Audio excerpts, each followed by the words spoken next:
Hey everybody, welcome back to The Sweet Spot. If you're new here, I'm Dr. Taylor Burrows. You can call me Taylor, and I'm excited to get back on track. I've been missing in action for the past few weeks dealing with some personal matters, but I'm excited to talk about this topic today, and I'm excited to hear about your thoughts. So don't forget to leave your comments. There are no silly questions or silly comments.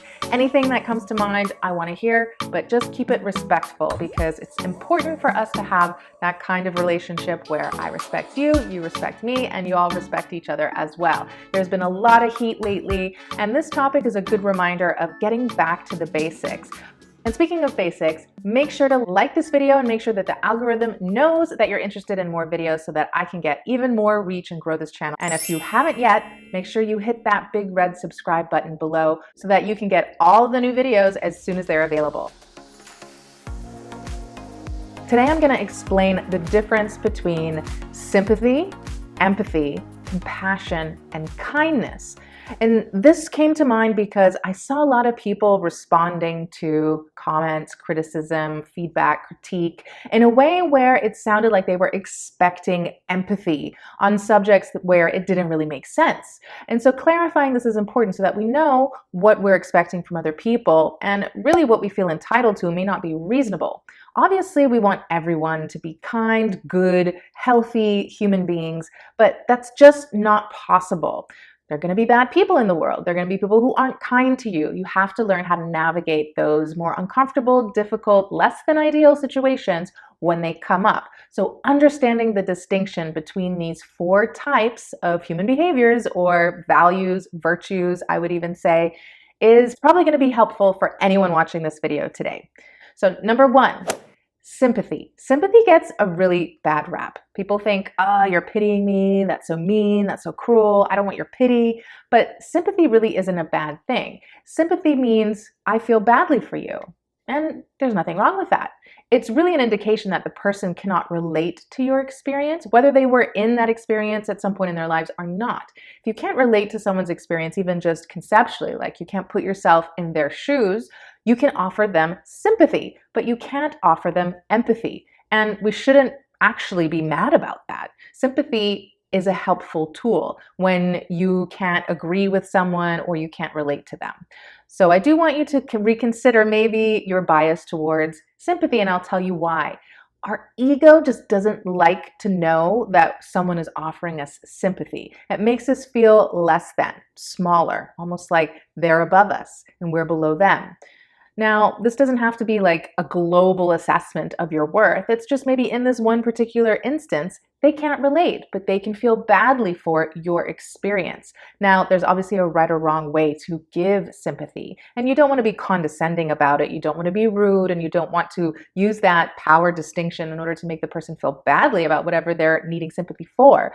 But sympathy in and of itself is not a negative thing. So we really need to be a little bit more patient and understanding, even just with this one particular human behavior.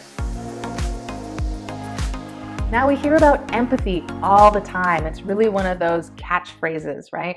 Where people expect empathy. They want you to give empathy. But what does it mean? Empathy is I can relate to your experience, whether I've been in that experience or not.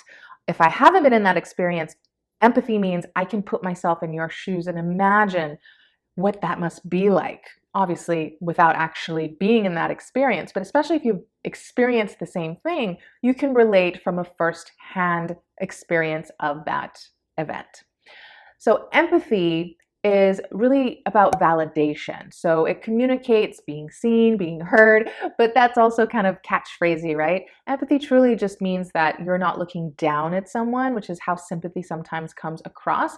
It's really you connecting with someone on an equal footing where it's like, oh, that's awful. I know what that must be like for you, and it's okay to feel what you're feeling, and I'm here for you. What do you need? You know, that kind of response is an empathic response, and validating that person's experience and feelings and thoughts and reactions is really helpful to help them de-escalate those emotions and start to resolve whatever it is that they've experienced. So it's definitely a skill, and it's a very important one, but it also is a little bit different than what sometimes people expect, because validating someone's experience in an empathic way does not mean that you agree or condone whatever it is that has happened or their reaction to it, right? I mean, you can come up with any example of this and put it in context to understand what I'm talking about a little bit more.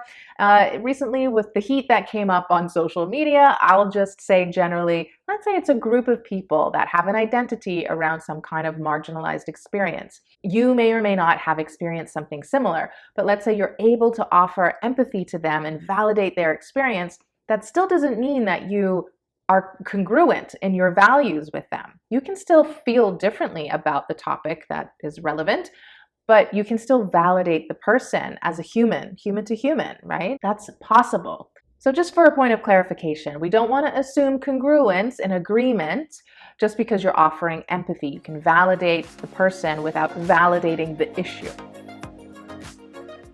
The third one is compassion. Compassion means I want to help you through your difficulty for nothing in return. And this is so powerful, right? But it's not a requirement. Again, this is where charity comes into play. So this is putting your empathy into action or your sympathy into action even. And this is another caveat to sympathy, right? Sympathy in and of itself in a prolonged state can become a bit much, right? Like just sympathy being poured onto someone, like it's very easy for that person to feel worse about themselves. So if you're going to have sympathy for someone for an extended period of time, you might want to shift that into more of a compassion, or even the last one, which we'll get to, which is kindness.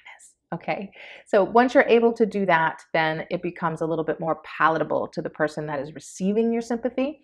But let's go back to compassion. So having that ability to do something about feeling badly for someone or relating to their experience and wanting to validate it for them is to do something for them selflessly with no intention of getting anything in return. So these are the acts of kindness, really, even though that's a different category. Compassion really is that act of kindness that you're putting into play in order to do something about it for them. And that doesn't have to be monetary. It can be emotional. It can be you helping them in some fashion, like maybe taking them somewhere, or like if you stop on the side of the road, if there's someone that needs help and you take them somewhere, or you call the authorities if they need, that is a compassionate response.